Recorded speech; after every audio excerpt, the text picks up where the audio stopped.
Добар ден во дневникот на Канал Плюс. Во него празнични настани како и случувања кои одбележаа изминатава недела. Следи кратка најава за дел од нив.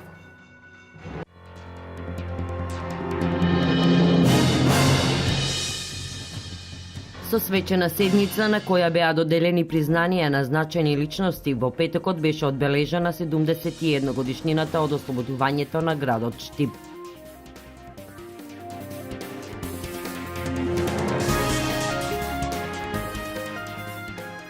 Штипската клиничка болница се пофали со значаен напредок во лапароскопските хируршки техники.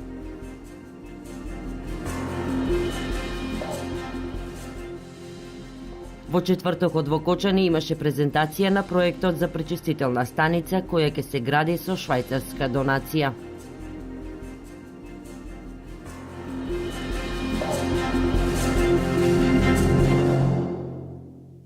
Штип денес слави 71 година од денот на ослободувањето. Во петокот со полагање цвеќи се одаде почит на загинатите во Втората светска војна. Се одржа и свечената седница на Советот на општината, на која им беа врачени осмоноемвриските признанија на истакнати граѓани кои со својата работа го афирмирале градот и оставиле силен печат во секојдневното живење во Штип. Со рецитал посветен на градот Штип, напишан од поетесата Цвета Спасикова и химната на Република Македонија, започна свечената седница по повод 8 ноември, денот на ослободувањето на градот. Председателот на Советот на општината, навраќајќи се на историјата, напомена дека сите атрибути на нашите предци се дел од карактеристиките на годинешниве лауреати. Се надевам дека тие тројца што се денеска во овој момент, да не кажам најбитни, меѓутоа најзаслужни за својата работа оваа година, ќе ни бидат пример на нас останатите, да ги следиме нивните дела и да продолжиме да ги имаме карактеристиките на македонецот, опишан и во старата историја, но и во денешницата. Градоначалникот примариус магистер Илчо Захариев на денешната свечена седница пред присутните сподели што е она, пошто градот Штип е значаен за историјата, што е она што во моментов се прави за да остане во историјата на идните поколенија. За добитниците на годинешниве признанија имаше само пофални зборови. На нашите лауреати им честитам за признанијата, нека тоа биде мотив повеќе да работат. Другите да учиме од нив да се вложуваме на исти начин, нека ни е слободна и просперитет на државата уште илјадници години нанапред, да се сеќаваме како што рече Владко на минатото, на нашата историја, за да тоа го цениме и ја зачуваме, затоа што тешко беше извојување на слободата, уште потешко ќе треба со работење да докажеме дека сме ја заслужиле. Професор Марија Емилија Кукубајска, раководителот на работната единица Водовод и канализација при јавното претпријатие ИСАР Лидија Коцева и Емил Павлов, повеќе пати наградување од штипски каратист, денес на свечената седница на Советот на општина Штип по повод 71 годишнината од ослободувањето на Штип ги добија престижните 8 ноемвриски признанија. Сите овие години доека луѓето зборуваа, јас знаев да слушам, меѓутоа и тие знаеат да слушат кога треба. Еве ја користам приликата да му се заблагодарам на директорот на предлогот и поддршката на градоначалникот на општина Штип и на Советот на општина Штип. И на крај секако да не заборавам да му се извинам на мојот сопруг за тоа што знаеше и од сред пат да се врати, а тргнати да се видиме со вклучењата. Во оваа година најпрво успеав да обезбедам норма да се пласирам на првите европски олимписки игри кои се одржаа во Баку. Можам да кажам дека таму бев и носител на македонското знаме, значи најголемите шампиони од својата држава ја има честа да го носат македонското знаме.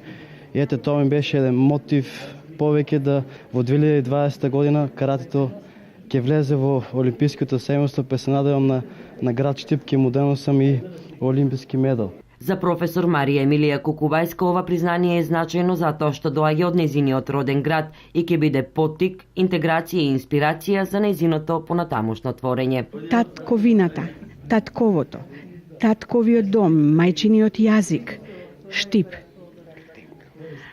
И неговата инспирација за моето творештво и љубов кон кон народот. По повод одбележувањето на ослободувањето на Штип, пред споменбистите на Вита Попиорданова и генерал Михајло Апостолски и споменикот на паднатите борци во село Судик беше положено свежо цвеќе. Со света божествена литургија денес во штипската населба Три Чешми беше осветен храмот посветен на пророкот Свети Илија. Ктитор на храмот е штипјанецот Мите Николов. На осветувањето присуствуваа жители на населбата Три Чешми, представници од општина Штип и градоначалникот примариус магистар Илчо Захариев. Со света божествена литургија денес во штипската населба Три Чешми беше осветен храмот посветен на пророкот Свети Илија. Ктитор на храмот е штипјанецот Мите Николов.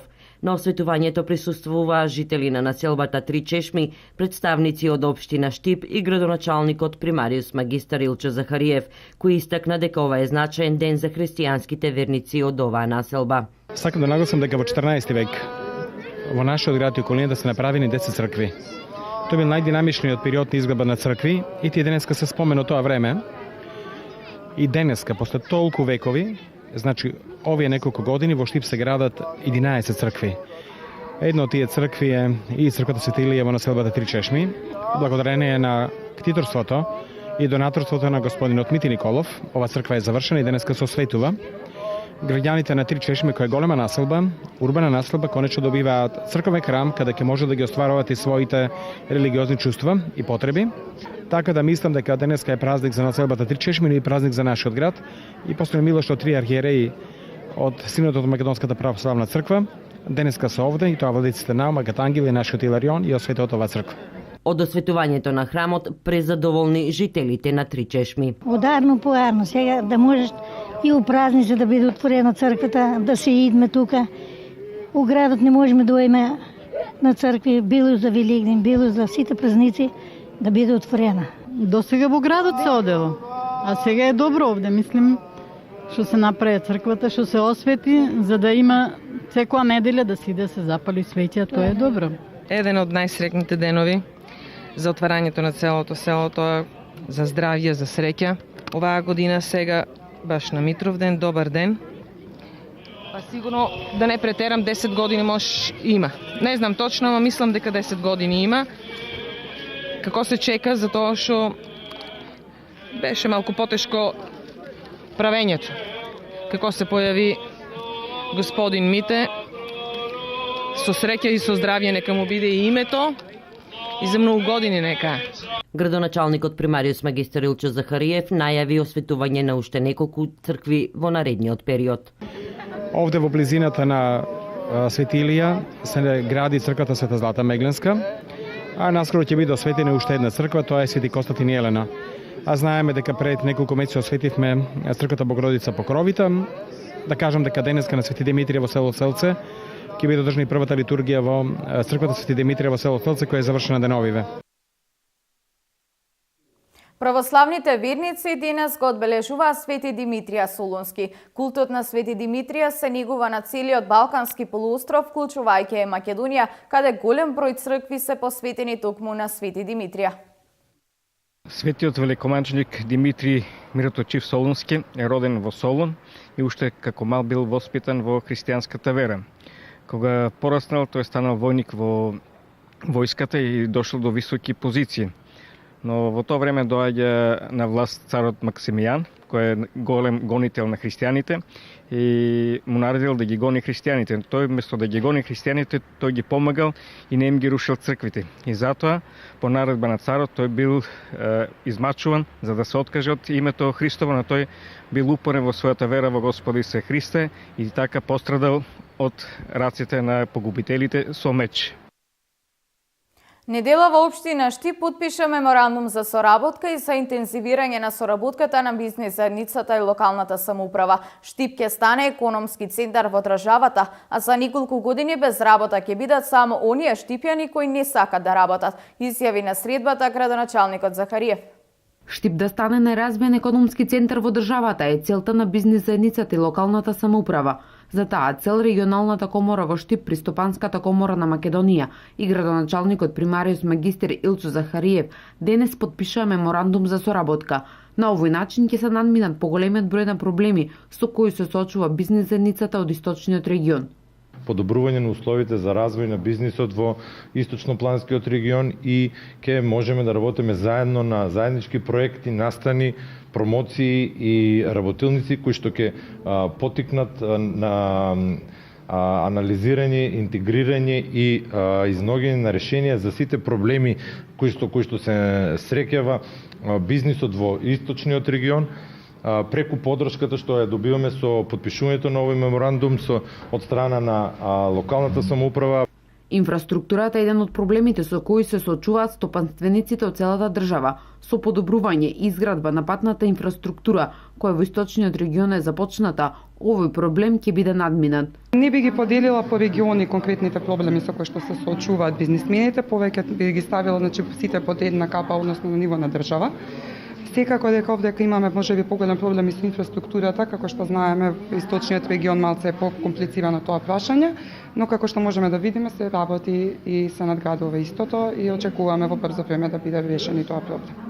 Локалната самоуправа е сервис на бизнис заедницата, кои во многу тешки услови на стопанисување успеваат да работат. Бројот на невработени со ваква развиена бизнис клима во Штип за една година ќе се сведе на минимум, а во Заводот за вработување ќе останат само оние кои навистина не сакаат да работат, истакна градоначалникот Захариев. Кога имате, да речеме, локална самоуправа која е максимално флексибилна према стопанствениците, резултатот е доаѓање на инвеститори, но ние сме посрекни, еве јас лично го тоа кажувам, нашите штипски бизнисмени да инвестираат повеќе. И верувајте дека ако ние тоа го направиме и створиме таков амбиент, никој штипски бизнисмен нема да затвори фабрика, напротив, ќе отвараат, ќе се шират, ќе вработуваат. Оти замислете, една локална самоуправа треба да и биде крајна цел грижа за граѓаните. Да секое семејство, да речеме, може да екзистира со сопствените приходи. И тоа е наша цел. Лошо е кога граѓаните доаѓаат во локалната самоуправа и барат социјална помош. Стопанството тоа кој ги решава тие проблеми. Средбата се организираше со цел да се интензивираат контактите на регионално ниво и да се продлабочи соработката со локалната самоуправа на Штип.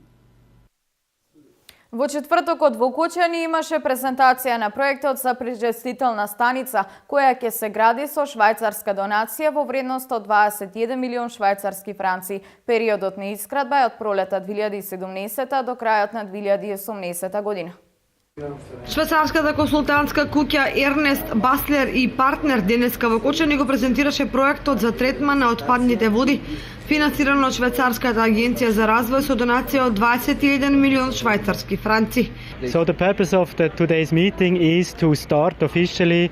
Средбата денеска е за започнување на проектот за подобрување на инфраструктурата на канализацијата во Кочани и изградба на станици за пречистување на отпадни води. Покрај тоа ќе се работи на организационен развој на комуналното предпријатие. Значи, очекуваме подобрување во областа на животната средина поради подобрената собирање на канализационите води и станицата за пречистување на отпадни води. И исто така очекуваме дека ќе се зајакне предпријатието Водовод Кочани, кое што организационо ќе биде појако за да дава подобри услуги на граѓаните на општина Кочани. It's a good basis. It's not my initial impression because we have been working here. Значи не се мои први импресии затоа што ние веќе работиме по брегалничкиот регион, а исто така и ја подготвувавме физибилити студијата, така да јас знам дека Кочани е подготвено за оваков еден проект. Денешната презентација на проектот за третман на отпадните води во Кочани ја следеше и градоначалникот на општина Виница Емил Дончев и представници од комуналното јавно предпријатие Солидарност, кои исто така наскоро ќе се вклучат во реализација на ваков проект. Продолжуваме на тема туризам. Се подготвува проект за изградба на водовод и филтер станица на туристичката населба Беровско езеро со изградба на резервоар со капацитет од 350 метри кубни и примарна мрежа за водоснабдување за целата туристичка населба. Во општината Берово во тек е проект за изградба на водовод и филтер станиц за предвидени 4000 корисници кај туристичката населба на Веровското езеро. Проект кој што ќе биде аплициран со партнер општината Сандански од Република Бугарија преку приоритетната оска туризам и специфична цел со која ќе се подобрува туристичкиот потенцијал во двете општини, се со цел подобро зачувување и одржливо искористување на природното и културното наследство. Самиот проект за Беровското езеро ќе опфати изградба на резервоар со филтер станица со капацитет од 350 350 метри кубни и примарна мрежа за водоснабдување во должина од 8 километри, преку која ќе биде опфатена целата туристичка населба. Црпењето на водата за филтер станицата е предвидена да биде од езерото со систем на променливо земање на вода преку потопни пумпи кои ќе бидат спуштени во самото езеро и цевковод до резервоарот во должина од 750 метри.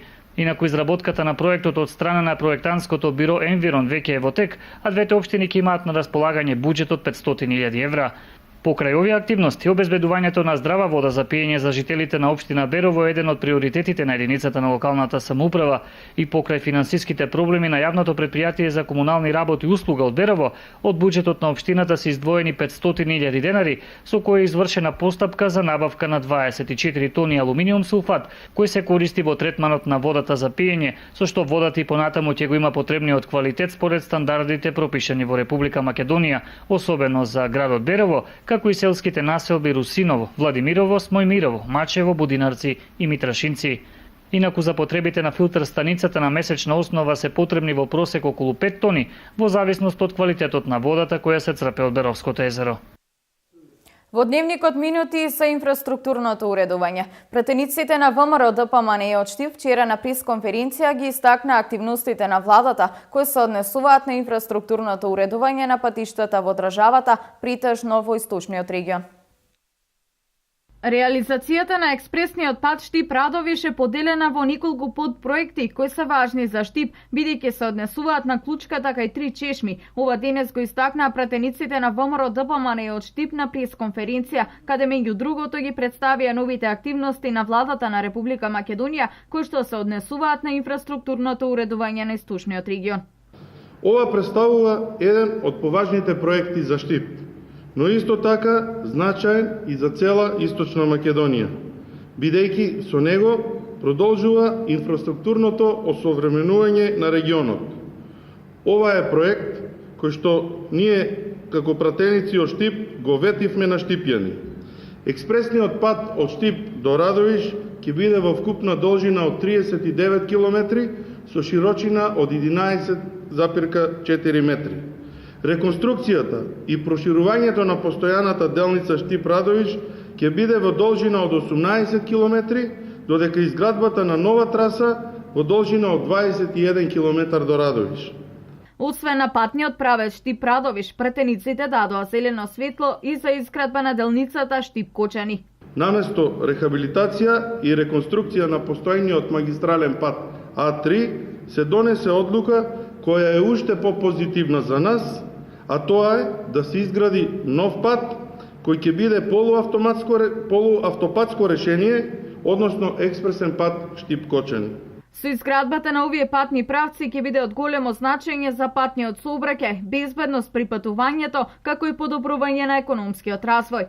Сакаме да подсетиме дека освен овие два експресни патишта, интензивно се гради и автопатот Миладиновци-Штип во должина од 47 км и истиот треба да го поврзе Штип со главниот град на Република Македонија, а од тука и со Западна Македонија.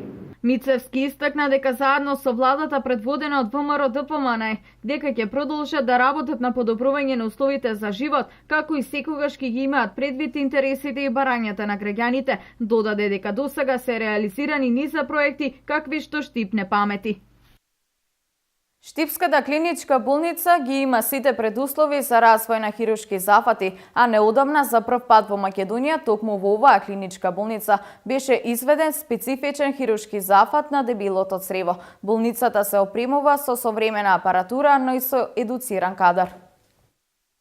Нови методи и техники на оперативен работен план во лапароскопската хирургија, кои за прв пат се воведени во клиничката болница во Штип и воопшто во Македонија, набавка на нова апаратура и воведување на правилник за хоспитална култура, се новитетите кои на денешната пресконференција ги соопшти директорот на клиниката во Штип Александар Стојановски. Една од методите во областа на хирургијата, посебно во лапароскопската хирургија, од страна на доктор Александар Мицевски беа воведени неколку методи од кои за потенцирање се лапароскопски операции на дебело црево со малигноми на истото и едно од поретките е стеноза на дебело црево од воспалителна природа, која што сама по себе не е опасна операција, животозагрозувачка операција, меѓутоа представува раритет и како состојба и е воведена како оперативен метод за прв пат во Македонија. Воопшто, не само во нашата клиничка болница, туку и во Македонија. Новите методи и техники кои се воведуваат во рамките на истата овозможуваат пациентите да имаат помало оперативно време, оперативен тек, побрзо заздравување, бидејќи станува збор за помали резови со помала шанса за инфекции и подобра состојба на пациентот, како и до некаде економско заштедување, значи на нашата болница, со самото тоа што е потребно помалку време пациентот да биде присутен во болницата. Новата апаратура е веќе набавена за клиниката во Штип, која и во најскоро време ќе биде пуштена во употреба. Со посебно задоволство би го спомнали мамоматот кој што веќе е набавен, од теке процедурата на инсталирање на истиот, поставување на соодветните оловни заштити за работа на апаратот. Ќе ги исполниме еден од програмите на Министерството кој се наоѓа на агендата на Министерството, а тоа е ран скрининг во откривање на карциномот на дојката. Значи, станува една посебно осетлива категорија на пациенти, кои што сега, благодарение на набавката на оваа апаратура, ќе им овозможиме благовремено детектирање на истиот и соодветен третман понатамошен, зависи од на кое ниво е пронајдена болеста. Од останатите новитети кои ги соопшти директорот на клиниката во Штип е правилникот за хоспитална култура кој го постави Министерството за здравство. Едно од другите новини кои што Министерството за здравство воедно ги воведе, станува збор и за правилникот на хоспитална култура, каде што се утврдува начинот на однесување и постапување на здравствените работници спрема самата работа и спрема пациентите. Со тоа се овозможи да се обезбеди поголем професионален интегритет, ефикасност во работењето, ефективност и поголема посветеност при извршувањето на работните обврски. Новите методи и техниката кои се воведени во болницата веќе се спроведуваат и во пракса.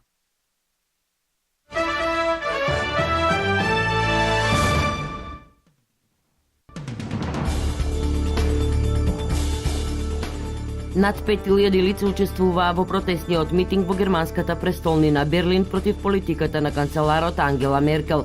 Протестот беше организиран од партијата на германските евроскептици Алтернатива за Германија. Учесниците ја изразуваа својата позиција со надписи на плакатите "Спасете ја Германија, стоп за Меркел". Обезбедувањето на азил треба да има граници, црвен картон за Меркел. Ние протестираме против бегалскиот хаос предизвикан од Ангела Меркел, рече во својот говор на митингот представничката на партијата Беатрикс Вон Сторт, која е и европратеничка. Протестот беше чуван од над 1100 полицајци. Судири избија откако полицијата ги растера поддржувачите на владината политика, од кои некои се обидоа да го пробијат полицискиот кордон, одделувајќи ги од антимигрантската поворка. При судирите беше повреден еден полицаец. Силите на редот во Берлин уапција 40 лица за време на 2 контрадемонстрации кои се противат на миграцијската политика на владата. Вака изгледа Северна Кореја од аголот на незината национална телевизиска станица. Видеово е исечок од стандардната информативна програма во која народот се информира за успесите на земјата, најмногу заради тоа што Ким Јонг Ун го направил за доброто на народот. Во Северна Кореја вакви информативни емисии се емитуваат често и најчесто информираат каде бил, кого посетил нивниот водач, дека се лидери во светот во економија, спорт и така натаму. Полска започна нова фаза во потрага по златниот воз од времето на националсоцијализмот, пријави Стерн. Во понеделникот на железничката линија меѓу Вроцлав и Валбжик во Долна Шлезија ќе започнат 2 нови истражувања за наоѓање на веќе мистериозното златно откритие. Резултатите ќе бидат објавени најрано кон крајот на тековниот месец ноември.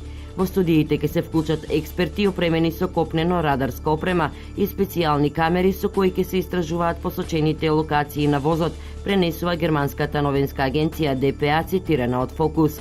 Се ова се претвори речиси во легенда за гласините за нацистичкиот воз кој во последната недела од Втората светска војна е скриен некаде во југозападниот дел на Полска. Таа информација предизвикува вистинска златна треска меѓу населението во регионот. Сепак, се уште нема убедливи докази за неговото постоење.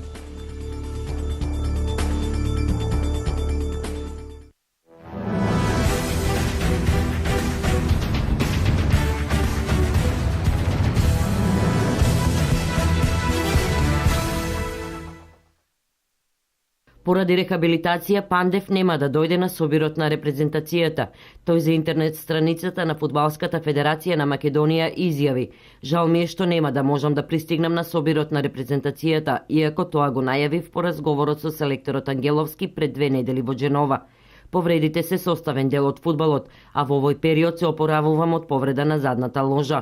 Во понеделник во Милано заминувам на снимање со магнетна резонанца и во консултација со тренерот Жан Пиеро Гасперини и со лекарскиот тим на Дженова, кој даде препорака да не патувам, одлучивме дека сега е најдобро да се фокусираме на здравието, со надеж дека брзо ќе се опоравам и ќе конкурирам за место во тимот. Селекторот Ангеловски ја знае ситуацијата со повредата, ја разбра ситуацијата и се договоривме дека нема да форсираме ништо. Повторно ќе кажам, жал ми е што нема да дојдам на собирот, но тимот секако ја има мојата поддршка. Здравие, наскоро целосно ќе се ставам на располагање на репрезентацијата, напиша Пандев.